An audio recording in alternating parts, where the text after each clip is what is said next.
đón na làm linh ngày tư kan nun na na kut sunga ai sang pha na kin ing ai thiam the lo mi til dang siang lo siang dang man ta chim the lo pathian kan nun lam shwai tu oh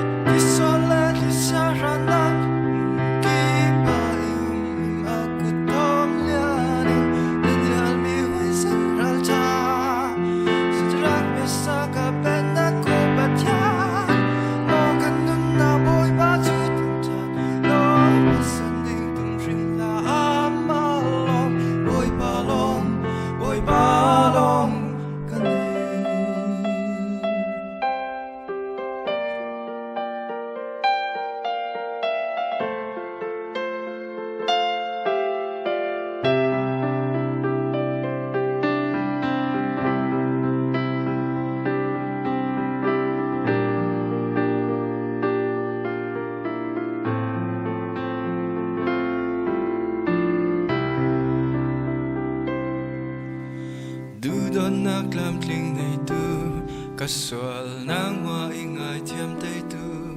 giang pha na kin ít lên phai dầu lấy luôn cần nê dấu in tiam in hong lâu ít tan sân đa lâu cần nát na đam ter bôi ba cắt khăn rau thiên long tắc xa bôi ba nê ni lo ngã chân làm tiếng nghe đi chẳng niềm rải thôi na là nín cần nên thì bôi ba luôn ngồi ta mò cần nên na bôi ba chưa từng tràn lo bắt sân đình tung rim là ama lo bôi ba long cần đi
bôi ba long